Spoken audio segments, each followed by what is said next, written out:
Welcome back to my channel study with Mansi Mittal. So ये है laws of motion की second video. First video में हमने देखा था first second third laws of motion पढ़ लिए थे एंड जो भी जनरल बातें थी वो सब चीज़ें पढ़ ली थी। अब हम सेकंड वीडियो पर आ गए हैं। सेकंड वीडियो में हम क्या पढ़ेंगे, सबसे पहले ये क्या है, ये कोई टॉपिक कंसिडर कर सकते हैं। वैसे एग्जाम में इससे रिलेटेड मतलब यही स्टेटमेंट आ जाती है कि second law is the real law of motion dot explain. तो अब इस बात का मतलब क्या है? इस बात का मतलब है सेकंड लॉ, जिसको अगर आपको रिवाइज करना हो तो आप एक बार मेरी पहली वीडियो में जा सकते हैं। सो इस बात का मतलब ये है कि हम सेकंड लॉ से first law as well as third law derive कर सकते हैं।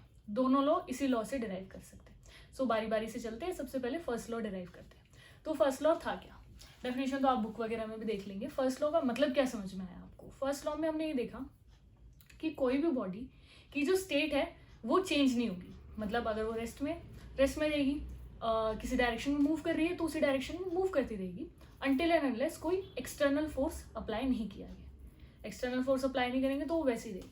तो अब इसको यहाँ से डिराइव करते हैं। अब हम डिराइव कर रहे हैं फर्स्ट लॉ को, कर लेते हैं। सेकेंड लॉ में क्या करा था? सेकेंड लॉ में हम डिराइव करते हुए कहाँ तक आए थे?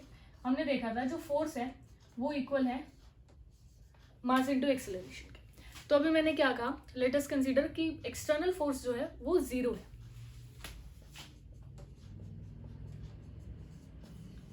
यानी किसी सिस्टम में बाहर से कोई फोर्स नहीं पड़ रहा है, whether it is in rest और इट इज इन मोशन, उससे कोई फर्क नहीं पड़ता। तो जो एम ए है वो जीरो के इक्वल पुट हो गया, ए की वैल्यू आ गई जीरो। अब हमारी फर्स्ट इक्वेशन ऑफ मोशन क्या थी? v is equals to u plus a t. इसमें अगर हम इस a की वैल्यू पुट करते हैं v is equals to u plus zero, इसका मतलब क्या हुआ? Final velocity is equals to initial velocity, वही जो हमने फर्स्ट लॉ में पढ़ा था। यानी अगर किसी भी ऑब्जेक्ट की कोई वेलोसिटी है तो जितनी उसकी इनिशियल थी उतनी उसकी फाइनल रहेगी। यानी अगर इनिशियली जीरो थी, वो बॉडी रेस्ट में थी तो रेस्ट में ही रहेगी। इनिशियली चल रही थी लेट्स से 10 मीटर पर सेकंड की स्पीड पे, तो वो चेंज ही नहीं हुई, फाइनल वेलोसिटी भी वही है। तो आपको यही चीज़ लिखनी है एग्जाम में, बस नीचे स्टेटमेंट और मेंशन करनी है। ये जो मैं आपको बता रही हूँ उसको आप थोड़ा सा फॉर्म करके लिख देंगे। अब हम बात करते हैं थर्ड लॉ की, यानी हम सेकंड लॉ से थर्ड लॉ डिराइव करने की कोशिश करते हैं। अगेन थर्ड लॉ पहले समझते हैं था क्या। थर्ड लॉ क्या था? Every action has an equal and opposite reaction. यानी बेसिकली कर्मा, आप जैसा करोगे वैसे ही भरोगे। किसी भी ऑब्जेक्ट पे अगर हम फोर्स लगाते हैं तो इक्वल एंड अपोजिट फोर्स वो ऑब्जेक्ट भी हमारे ऊपर लगाता है। तो इस चीज को अब हम डिराइव करते हैं सेकेंड इक्वेशन ऑफ मोशन से। ठीक है, पहले कंसिडर करते हैं एक सिनेरियो कि दो ऑब्जेक्ट्स हैं, ये एक सिस्टम है, ये दोनों ऑब्जेक्ट्स एक दूसरे पर फोर्स लगा रहे हैं। Force applied by A object on B is represented by F A B and force applied by B object on A object is represented by F B. ठीक है, अब देखते हैं एफ ए बी क्या है। According to second law of motion हमने देखा था force is equals to rate of change of linear momentum, यानी d p a upon d t. Similarly f b a हो गया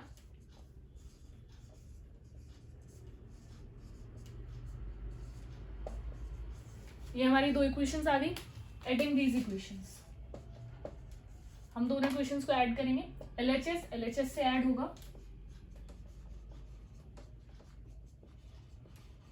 एंड आरएचएस से add होगा।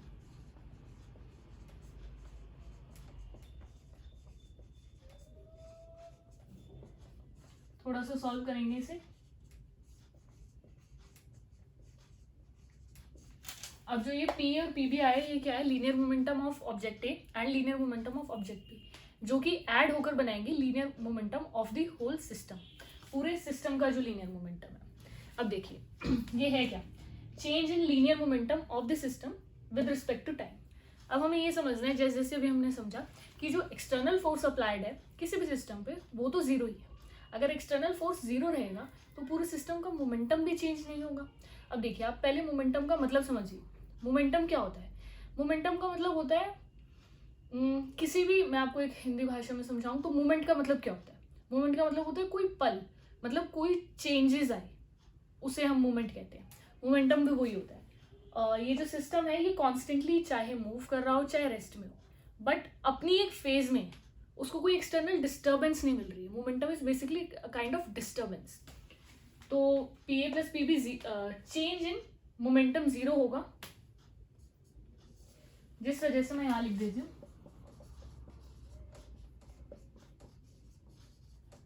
F A b plus f b zero के equal है. तो f ए b हो गया इक्वल्स टू,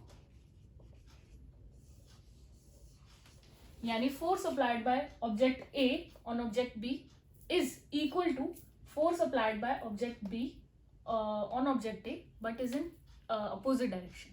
जो हमारी थर्ड इक्वेशन है, every action has an equal and opposite reaction. तो यहाँ से सेकंड लॉ से हमारी थर्ड लॉ भी डिराइव हो गया. तो अगर ये क्वेश्चन में आता है तो आपको ये दोनों डेरिवेशंस करके दिखानी है एंड प्रॉपर आंसर फॉर्मेशन करनी है. अब बात करते हैं नेक्स्ट टॉपिक की, जो कि है इम्पल्स. इम्पल्स क्या होता है? इम्पल्स एक ऐसा वर्ड है जो कि हम जनरली भी अपनी मतलब डे टू डे लाइफ में यूज़ करते हैं. इम्पल्स का मतलब क्या होता है? बेसिकली अ ड्रॉइंग फोर्स, यानी अंदर से कोई ऐसे फोर्स आना जो हमें किसी काम को करने पर मजबूर कर दे, उसे हम इम्पल्स कहते हैं. तो impulse is basically effect of force, force का इफेक्ट होना. अब उसकी फिजिक्स में डेफिनेशन क्या है? Mathematical. It is product of average force acting on a body and time taken, that is force into time, जो कि बहुत स्मॉल पीरियड ऑफ टाइम के लिए लगता है. तो इम्पल्स का ये फॉर्मूला है. यूनिट्स क्या होंगी इम्पल्स की? वही फोर्स की यूनिट क्या है? न्यूटन. एंड टाइम की यूनिट क्या है? सेकेंड. तो न्यूटन सेकेंड. डायमेंशंस क्या होंगी? डायमेंशंस, फोर्स की डायमेंशन क्या होती है? MLT -2 एंड उसके साथ एक और टाइम ऐड हो गया तो वो बन गई MLT -1. ठीक है, एज सिंपल एज दैट. अब हमारे पास एक इसी से रिलेटेड एक थ्योरम है, इम्पल्स मोमेंटम थ्योरम. अब ये कई बार 1 मार्कर या 2 मार्कर में पूछ लेते हैं एग्जाम में. What is impulse momentum theorem? Impulse momentum theorem states that the impulse is equal to change in momentum. इसे कहते हैं इम्पल्स मोमेंटम थ्योरम. ठीक है, अब एक ग्राफ बनाते हैं इम्पल्स का. कैसे बनाएंगे ग्राफ? इम्पल्स किसके इक्वल है? फोर्स इनटू टाइम के. तो हम y एक्सिस पे फोर्स लेंगे एंड x एक्सिस पर टाइम लेंगे. एंड ये आपको पता है कि area covered under the graph वो हमारा इम्पल्स देगा. ये बात आप हमेशा याद रखिए, किसी भी ग्राफ में, किसी भी फॉर्मूले में. एक जनरल फॉर्मूला है कि जब भी फॉर्मूले में दो चीजें मल्टीप्लाई हो रही होती है तो एरिया अंडर द ग्राफ उसका रिजल्ट देता है. अगर फॉर्मूले में दो चीजें डिवाइड हो रही है तो स्लोप ऑफ द ग्राफ उसका आंसर देता है. यानी जैसे यहाँ दोनों मल्टीप्लाई हो रहे हैं तो जो मैं ग्राफ ड्रॉ करूंगी उसका एरिया, ये मैं आपको इक्वेशन ऑफ मोशन से भी बता सकती हूँ. जैसे एक्सेलरेशन क्या होता है? Velocity upon time. तो अगर मैं वेलोसिटी टाइम ग्राफ बनाऊंगी, लेट्स से मैं ऐसे ग्राफ बना रही हूँ, तो इसका जो स्लोप है वो एक्सेलरेशन की वैल्यू देगा. ठीक है, और एक चीज होती है वेलोसिटी क्या होता है? Displacement upon time. तो डिस्प्लेसमेंट क्या हुआ? Velocity into time. अगर मैं इसी ग्राफ पे वेलोसिटी और टाइम का ग्राफ बना रही हूँ और मुझे डिस्प्लेसमेंट चाहिए, तो क्योंकि ये मल्टीप्लाई में है तो एरिया अंडर द ग्राफ जो है वो मुझे डिस्प्लेसमेंट देगा. आप इस वाले पार्ट को, वीडियो को थोड़ा रिवर्स करके दोबारा सुनिए, आपको अच्छे से वाली चीज समझ में आ जाएगी. तो अब वापसी इस टॉपिक पे आते हैं. तो हाँ, तो इम्पल्स किसी भी बॉडी पे किस तरह से एक्ट करता है, ये मैं आपको एक जनरल बात बताती हूँ. इम्पल्स हमेशा कभी भी कांस्टेंट नहीं रहता है. इनिशियली वो इंक्रीज होता है, 0 से इंक्रीज होएगा, अपनी एक मैक्सिमम पॉइंट तक पहुंचेगा और वहां से कम होना शुरू हो जाएगा. तो हम उसको ऐसे बनाएंगे, 0 से शुरू हुआ, इंक्रीज हुआ, एक मैक्सिमम पीक पे पहुंचा और वहां से कम होना चालू हो गया. तो अगेन जो एरिया अंडर द ग्राफ है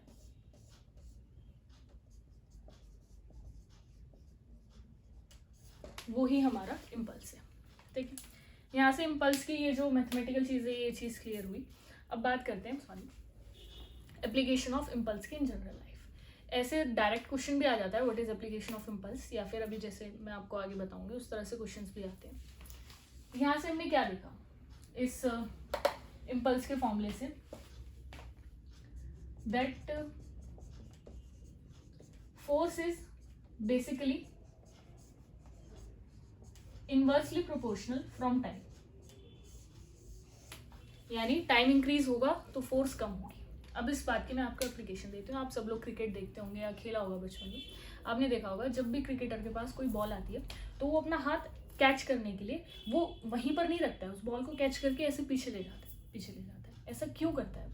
इसलिए करता है जिससे वो थोड़ा सा टाइम इंक्रीज कर सके।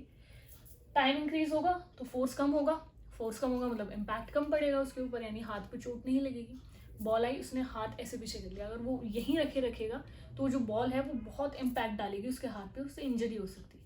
इसलिए वो टाइम इंक्रीज करता है सो दैट जो फोर्स है वो डिक्रीज हो जाए। सिमिलरली एक और एग्जांपल देती हूँ।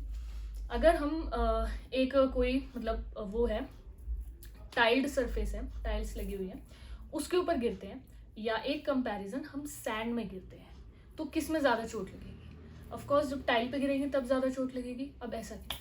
जब हम सैंड में गिरते हैं तो क्या होता है, सैंड थोड़ा सा धंस जाती है, हम लोग थोड़ा सा अंदर हो जाते हैं, भले ही थोड़ा सा बट हो जाते हैं अंदर की तरफ, धंस जाती है सैंड। तो उस वजह से जो टाइम है वो इंक्रीज हो गया, उसके अंदर ऐसे जा रहे हैं, टाइम थोड़ा सा इंक्रीज हो गया। और टाइल पे जहाँ गिरे एकदम वहीं के वहीं गिरे, तुरंत गिरे, तो वो टाइम डिक्रीज होने की वजह से अगेन फोर्स कम हो गया जिस वजह से हमें चोट जो है वो कम लगी।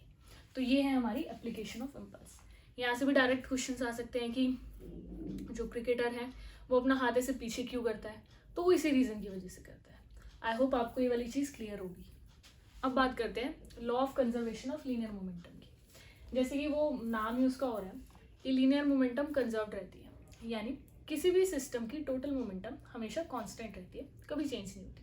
मतलब इनिशियल मोमेंटम हमेशा फाइनल मोमेंटम के इक्वल होगा, इनिशियल मोमेंटम फाइनल मोमेंटम के इक्वल होगा। इससे रिलेटेड क्वेश्चंस न्यूमेरिकल्स में भी आते हैं, एज वेल एज ये पूछ भी लिया जाती है थ्योरम की लॉ ऑफ कंजर्वेशन क्या कहता है। तो इसका law of conservation of linear momentum का जो मोस्ट फेमस एग्जांपल है उसके बारे में बात करते हैं। उससे रिलेटेड न्यूमेरिकल्स भी आती हैं, वो है रिकॉइलिंग ऑफ गन। पहले हम एक सिस्टम इमेजिन करते हैं कि ये गन है, मेरा थोड़ा डायग्राम्स वीक है, प्लीज़ बियर विद मी। सो ये गन है जिसके अंदर से बुलेट रिलीज होगी, अभी रिलीज हुई नहीं है, अभी रिलीज होगी, ठीक है। मैं गन को ऑब्जेक्ट 1 कंसीडर कर रही हूँ एंड बुलेट को ऑब्जेक्ट 2 कंसीडर कर रही हूँ। तो अब हम इसमें देखते हैं कि कौन कौन से पैरामीटर्स है। लेट अस कंसीडर m1 जो है वो मास ऑफ गन है, अलोन गन, एंड m2 जो है वो मास ऑफ बुलेट है। u1 is the initial velocity of gun, u2 is the initial velocity of bullet, v1 is the final velocity of gun and v2 is the final velocity of bullet। ठीक है, ये parameters I hope आपको clear होंगे। अब बात करते हैं इसकी। हमने क्या देखा, टोटल मोमेंटम कांस्टेंट रहेगा, यानी इनिशियल मोमेंटम फाइनल मोमेंटम के इक्वल होगा पूरे सिस्टम का। तो अब सबसे पहले देखते हैं इस सिस्टम का इनिशियल मोमेंटम क्या था। मोमेंटम का हमारे पास फॉर्मूला क्या होता है, मोमेंटम का फॉर्मूला होता है m into v, mass into velocity, ठीक है। तो सबसे पहले बात करते हैं सिस्टम के इनिशियल मोमेंटम।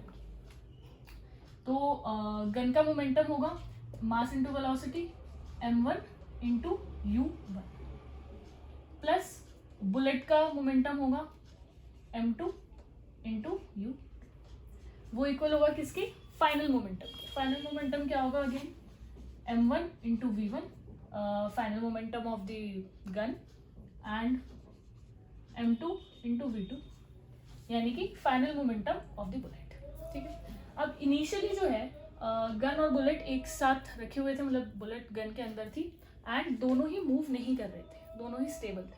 तो u1 और u2 तो जीरो हो गए, जिस वजह से पूरी चीज जीरो हो गई। यहाँ क्या बचा, m1 v1 plus m2 v2।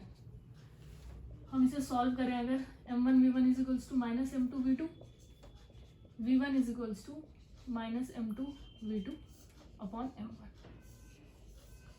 अब ये v1 क्या है, v1 मैंने आपको क्या बताया था, final velocity of the gun. अब आप देखेंगे कि गन की क्या वेलोसिटी, जब हमने गन से बुलेट फायर करी तो बुलेट आगे की तरफ जाती है, एंड आपने मूवीज वगैरह में देखा होगा कि जो गन है वो पीछे की तरफ आती है, गन थोड़ा सा पीछे की तरफ आती है, थर्ड लॉ की वजह से, every action has an equal and opposite reaction, उसी वजह से। तो ये जो v1 है इसे कहते हैं हम लोग recoiling velocity of the gun, यानी जब बुलेट आगे जाएगी तो गन हल्का सा पीछे की तरफ झटका देगी।